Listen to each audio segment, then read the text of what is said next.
Assalamualaikum warahmatullahi wabarakatuh dan salam sejahtera kepada pelajar-pelajar yang bakal mengambil peperiksaan SPM pada tahun ini ataupun pada tahun hadapan. Baik, hari ini anda semua akan bersama-sama dengan saya, Cikgu Nur Hafizah, untuk penerangan tentang kemahiran menulis perenggan isi bagi karangan respon terbuka ataupun lebih dikenali sebagai karangan bahagian B.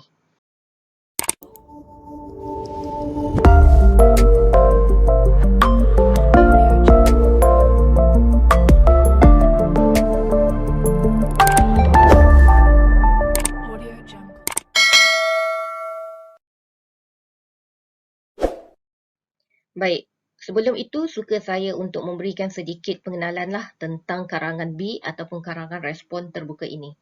Saya percaya semua pelajar sudah pun dimaklumkan oleh guru Bahasa Melayu kelas masing-masing berkenaan dengan format bagi soalan ini. Jadi saya terangkan secara ringkas sajalah tentang bahagian ini. Karangan bahagian B ini diuji dalam kertas 1103/1, kertas 1 Bahasa Melayu. Dalam bahagian ini, 4 soalan esei akan dikemukakan mengikut domain iaitu domain awam, domain peribadi, domain pendidikan dan domain kerjaya. Jadi pelajar hanya memilih satu saja soalan untuk dijawab daripada 4 soalan yang dikemukakan. Peruntukan markah bagi karangan ini ialah sebanyak 70 markah.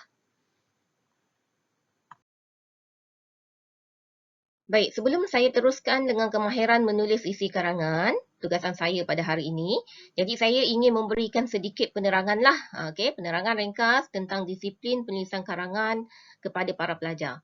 Pada saya, disiplin ini sangat penting bagi memastikan karangan yang anda semua tulis tidak terpesong, tidak banyak kesalahan bahasa, tidak banyak kesalahan ejaan dan sebagainya. Apa yang ada dalam disiplin penulisan karangan? Ada 3 perkara ini yang perlu anda semua ketahui. Pertama sekali ialah perancangan. Sebelum menulis karangan, anda semua perlu merancang dahulu.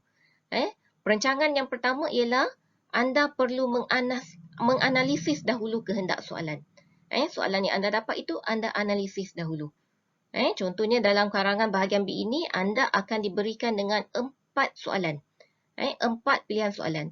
Baca ke semua soalan tersebut dan buatlah pilihan yang anda ingin, karangan mana yang anda ingin tulis. Selepas membuat pilihan, awak analisislah kehendak soalan tersebut dan kemudian awak senaraikanlah isi karangan tersebut dan juga awak catatkan maklumat sokongan yang awak rasa awak ingin tulis dalam karangan tersebut. Ini perancangan. Pada peringkat awal sekali sebelum nak menulis. Disiplin yang kedua ialah disiplin penulisan. Dalam penulisan karangan, pastikan karangan anda itu ada pendahuluan. Ada perenggan pendahuluan. Kemudian ada perenggan isi. Perenggan isi sama ada 3 ke 4 isi lah. 3 ke 4 isi. Jadi 3 ke 4 perenggan. Perenggan isi. Dan yang ketiga ialah mesti ada penutup karangan awak itu. Itu dalam aspek penulisan. Dan yang ketiga ialah semakan. Semakan ini cikgu tengok ramai pelajar yang abaikan. Kadang-kadang alasannya tidak sempat. Masa tak cukup. Alasan-alasan yang macam tu pada cikgu tak boleh diterima lah. Sebab apa? Sebab awak tak rancang masa ketika menulis karangan. Kalau awak rancang masa awak untuk menulis karangan semasa dalam menjawab soalan peperiksaan, saya percaya untuk disiplin yang ketiga ini anda mampu melaksanakannya. Semaklah. Kita semak ayat yang awak bina. Semak diksi yang awak gunakan. Semak ejaan. Semak tanda baca supaya tidak ada kesalahan tersebut. Ini adalah disiplin dalam penulisan karangan yang perlu pelajar-pelajar tahu dan juga kuasai. Baik, selesai disiplin penulisan karangan. Seperti yang telah saya nyatakan awal-awal tadi, untuk video kali ini, saya hanya akan menjelaskan aspek kemahiran menulis perenggan isi bagi karangan respon terbuka. Jadi marilah kita teruskanlah.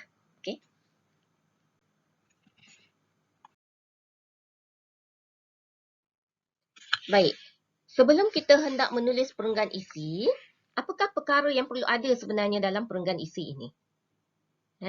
Jadi pelajar sebenarnya semua kena tahu dahulu perkara-perkara yang perlu ada dalam perenggan isi. Apakah perkara-perkara tersebut? Baik, pertama sekali dalam perenggan isi, dia mesti ada ayat topik. Ataupun ayat isi lah. Seterusnya, kita ada ayat hurai. Mesti ada ayat hurai. Huraian kepada ayat topik.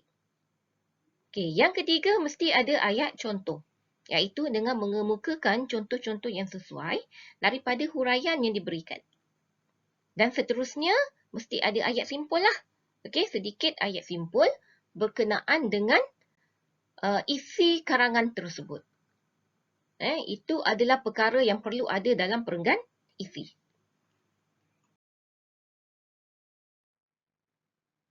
Baik, jenis-jenis perenggan isi yang boleh ditulis oleh pelajar.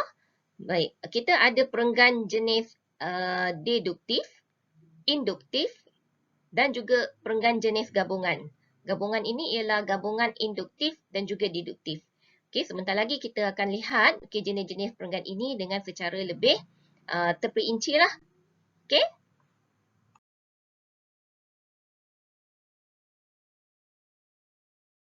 Baik, terlebih dahulu kita lihat dulu perenggan jenis deduktif. Apa yang dimaksudkan dengan perenggan deduktif? Baik, untuk pengetahuan semua, perenggan deduktif ini ialah perenggan yang didahului dengan isi penting. Isi penting ini ialah ayat topik lah.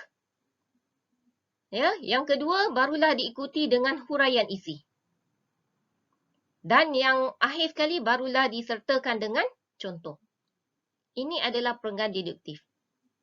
Dan saya lihat perenggan jenis deduktif ini ialah perenggan yang sangat popular digunakan oleh pelajar semasa menulis karangan, sama ada dalam latihan, ujian dan juga peperiksaan.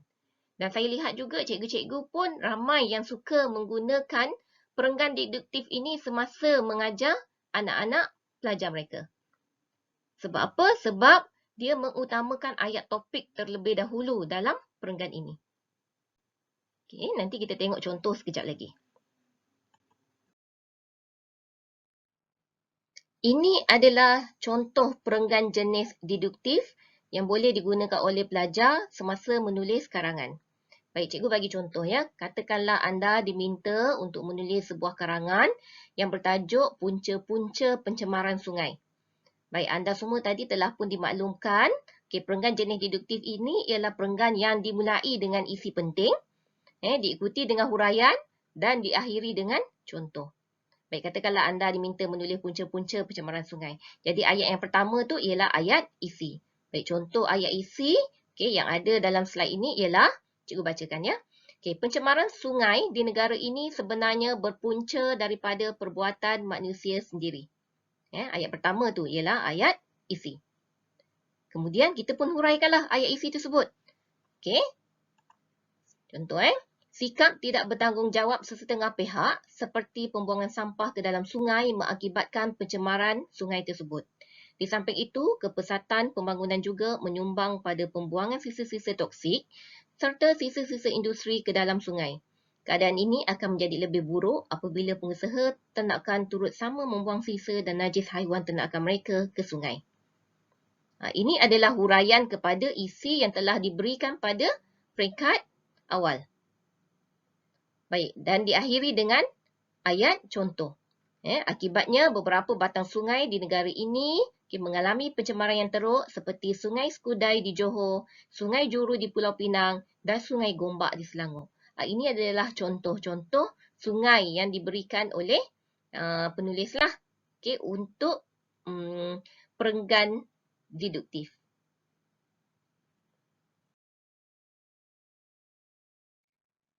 Seterusnya, kita pergi kepada perenggan jenis induktif.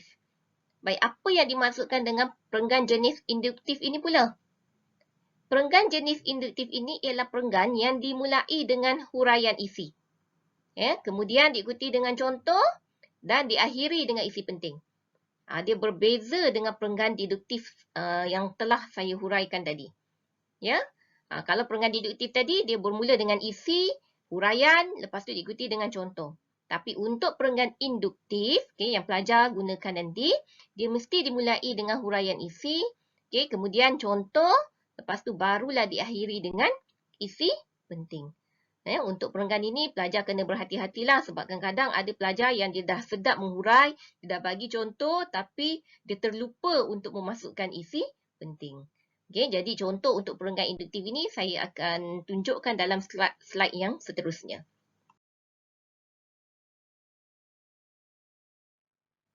Baik, ini adalah contoh perenggan induktif, iaitu perenggan yang dimulai dengan huraian, kemudian diikuti dengan contoh dan diakhiri dengan isi. Baik, kita tengok contoh. Katakanlah anda diminta untuk menulis tentang langkah-langkah berjimat cermat. Langkah-langkah berjimat cermat. Baik, dimulakan dengan huraian. Apabila musim perayaan hampir tiba, banyak promosi iklan dan tawaran harga tentang sesebuah barang diadakan. Berfikirlah dengan bijak apabila berbelanja agar tidak merugikan diri. Sekiranya kita mendapati harga barangan yang ditawarkan benar-benar murah, belilah barangan tersebut. Namun, kita harus sedar bahawa bukan semua barangan tersebut benar-benar bermutu dan berpadanan dengan harganya. Huraian. Kemudian diikuti dengan contoh.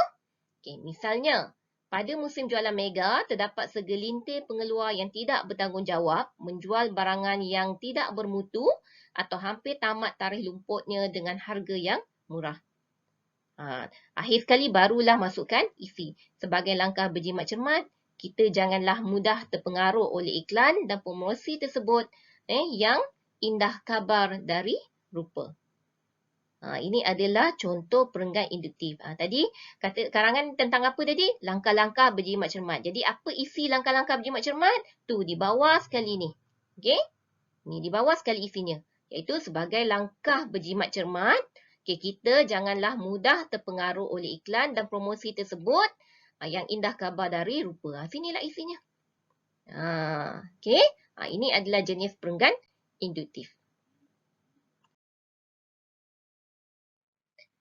Perenggan yang seterusnya iaitu perenggan yang ketiga ialah perenggan gabungan. Yang dimaksudkan gabungan di sini ialah gabungan daripada perenggan deduktif dan juga perenggan induktif. Perenggan gabungan ini ialah perenggan yang dimulai dengan isi penting, seperti perenggan deduktif tadi, diikuti dengan huraian isi dan contoh, dan diakhiri dengan penegasan isi penting. Kalau kita nampak dia punya gabungan tadi, dimulai dengan isi penting, diikuti dengan huraian isi dan contoh, ada dalam perenggan deduktif. Daripada diikuti dengan huraian isi dan contoh, diakhiri dengan penegasan isi penting, ada dalam perenggan induktif. Jadi bila digabungkan, dimulai dengan isi penting, diikuti dengan huraian isi dan contoh, dan diakhiri dengan penegasan isi penting itu balik semula. Itu yang dimaksudkan perenggan gabungan. Kita tengok contoh perenggan gabungan ini dalam slide yang seterusnya. Ini ialah contoh perenggan gabungan. Katakanlah anda diminta untuk menulis sebuah karangan tentang pembayaran gaji pekerja. Perenggan gabungan tadi ialah perenggan yang macam mana? Perenggan yang dimulai dengan isi, diikuti dengan huraian dan contoh, dan diakhiri dengan penegasan isi.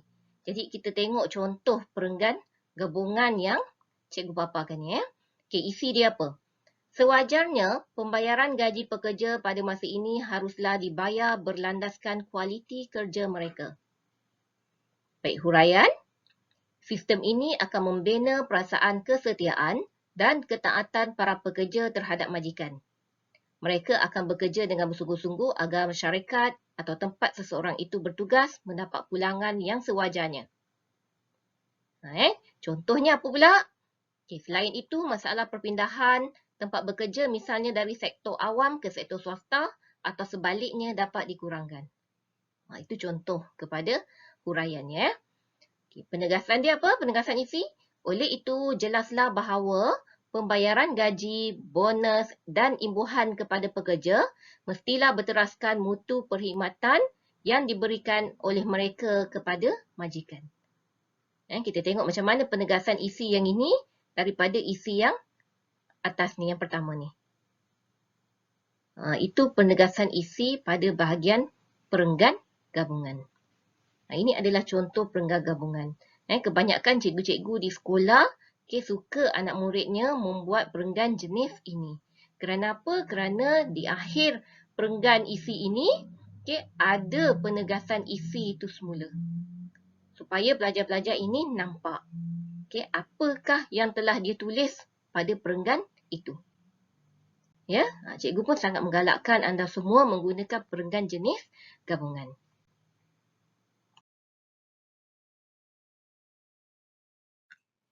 Baik, selepas mengetahui jenis-jenis perenggan isi, sekarang kita bergerak pula kepada panduan menulis isi bagi karangan B ini.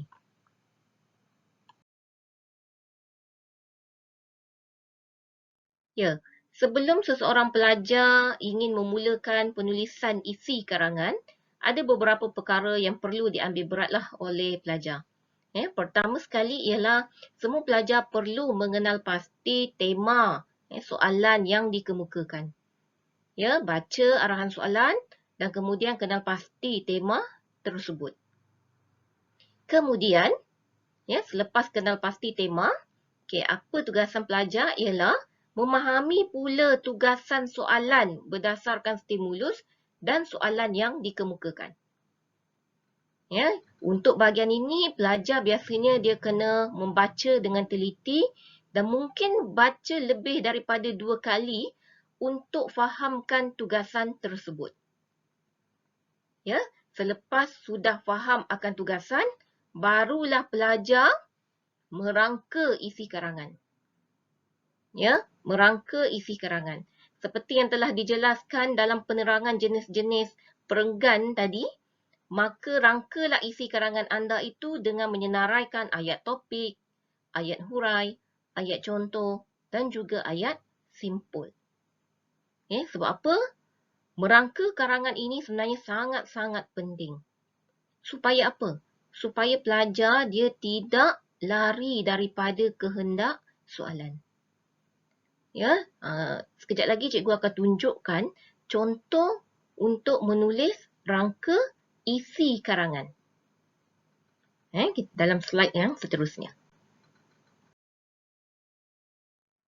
Baik, bagaimana nak menulis rangka perenggan isi?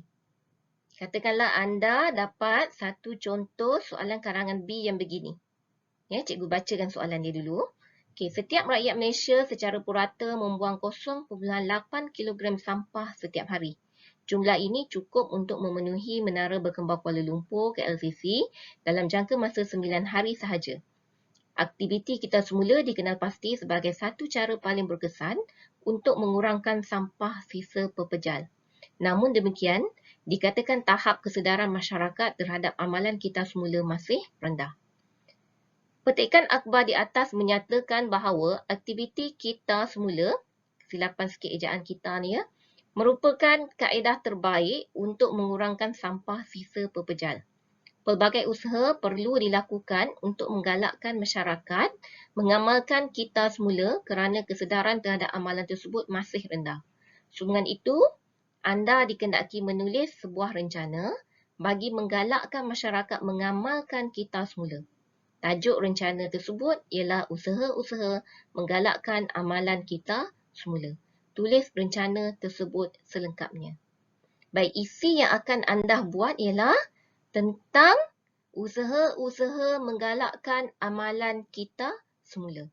Karangan, format, rencana.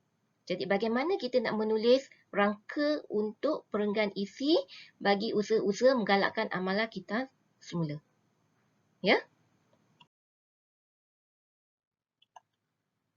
Baik, ini adalah contoh kerangka perenggan isi yang boleh pelajar jadikan rujukanlah sebelum menulis karangan. Dalam perenggan isi seperti yang telah cikgu maklumkan sebentar tadi, dia mesti ada ayat topik, ayat hurai, ayat contoh dan juga ayat penegas. Jadi awak catatlah rangka perenggan isi sebegini. Contohnya dalam ayat topik, biasanya kita akan letakkan siapa ataupun bagaimana untuk isi.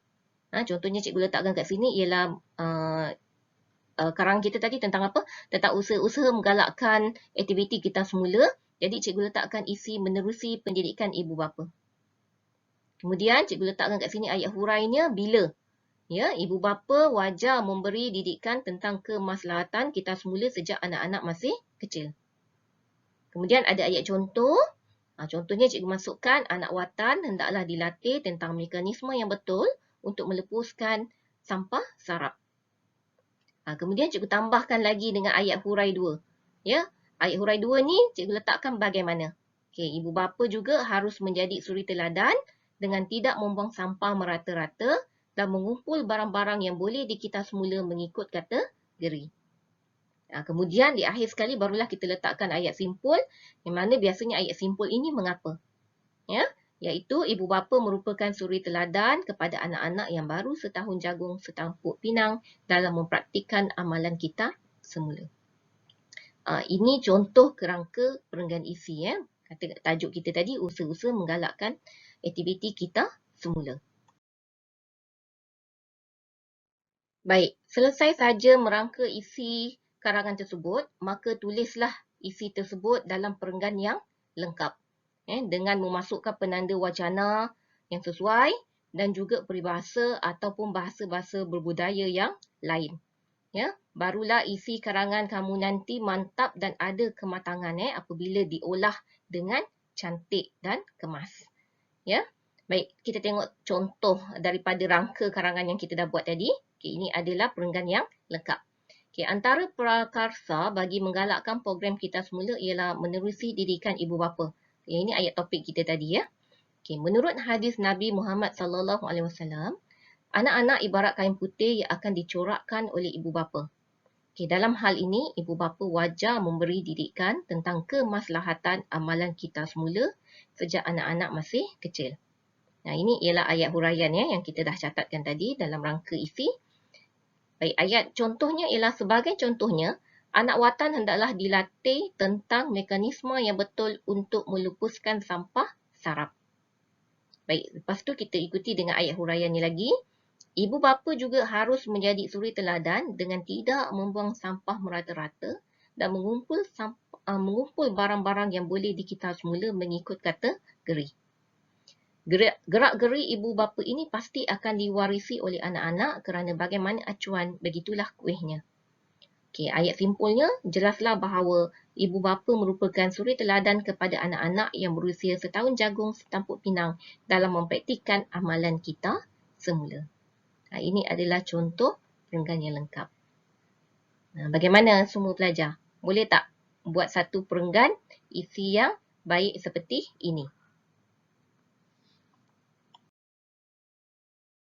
Baik, nampaknya setakat di sini dahulu penerangan saya tentang kemahiran menulis perenggan isi bagi karangan respon terbuka.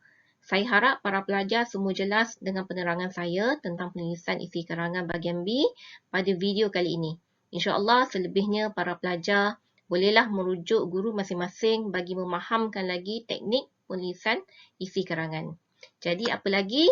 Cubalah pelajar-pelajar membuat latihan menulis perenggan isi berdasarkan modul Gemilang Melaka 2.0 bersama dengan guru masing-masing.